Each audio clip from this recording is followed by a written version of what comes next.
Okay? So, ito po yung motor, ito po yung wash timer, ito yung capacitor. Ang capacitor po nito ay 10 UF or 10 microfarad. Kailangan po nakalagay doon yung 10 UF mismo sa inyong motor ng washing machine. Okay? Unang step, para malaman nyo po yung common. Meron po kasing 3 wire yan, common, forward, reverse. Kailangan yung common po ay mahanap natin, doon pupunta sa ating plug. Ito po yung plug, no? Dalawang wire yan.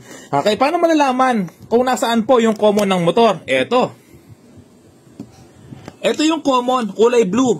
Basta't lahat po nasa ilalim, yan po yung common, kulay blue. Yung yellow tsaka red, yan po yung linya ng capacitor. Ayan po yung nasa capacitor po niya, oh. Capacitor po yan. Ito naman, yellow, red capacitor. Blue, common. Ito po, 10 UF yung capacitor. Doon mo nalaman kung ano yung tugma na capacitor sa panggagamitan. Okay, halimbawa, nasira yung capacitor mo, wala kang mahanap natin. Pwede kang gumamit ng 9 microfarad. Pwede kang gumamit ng 11 microfarad. Wag lang 12, mataas na yon. Basta 1 point lang, more or less, ay wala, ayan po. Kaya meron siyang plus tsaka minus. Okay, plus tsaka minus po, 10 UF po ito. Okay? Wag lang gumamit ng 12 tsaka 15 mataas po yon.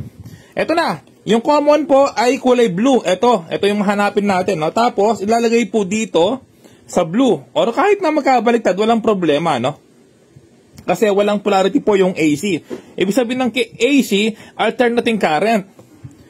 Ayan po, no? Ito po yung common. I-tip na natin. Tapos, ito yung wash timer. Yung wash timer po ay may dalawang wire. 3 wire pala. Itong dalawang wire na sinasabi ko, ito yung forward tsaka reverse, yung magkadikit. Yung nakahiwalay naman po, ito yung common. Yung common, ang ilalagay po natin dito. Sa kabila naman po ng ating plug. Ito. Yung isang plug naman ng wire, line 1, nakalagay na po sa common ng motor. Yung line 2, ito po siya, yung common ng wash timer.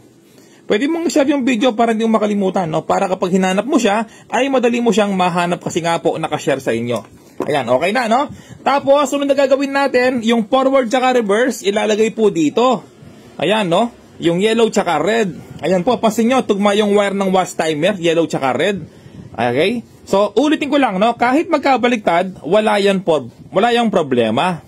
Ayan po, oh. Tugma talaga, oh, yellow tsaka red. Ngayon, ito po yung ating capacitor. Yung capacitor, ilalagay naman po dito sa dalawang wire na yan. Ulitin ko lang po, kahit magkabaliktad ay wala yung problema. Ayan, gawa na po siya. Ganyan lang po kadali ang wiring diagram ng wash timer. Ngayon po, subukan na natin.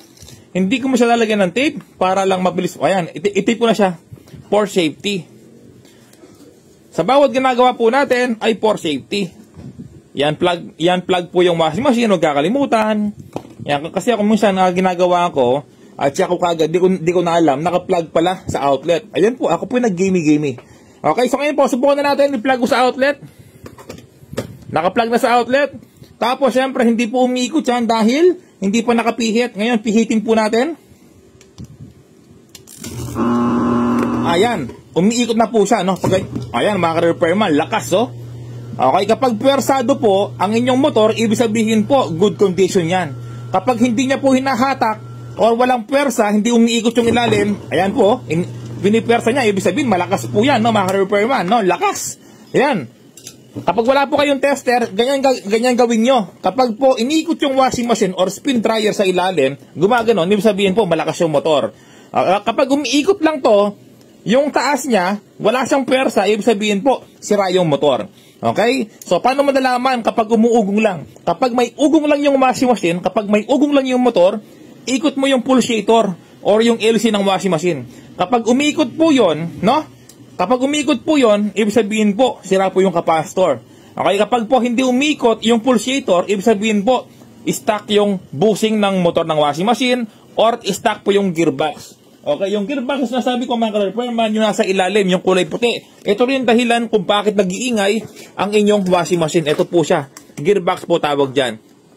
Kapag napanood mo to, ay pwede ka na mag-ayos or mag-repair ng washing machine. Pwede mong i-share yung video para hindi mo makalimutan yung ginagawa natin ngayon. Okay? So, ito po yung motor, ito po yung wash timer, ito yung capacitor. Ang capacitor po nito ay 10 UF or 10 microfarad. Kailangan po nakalagay doon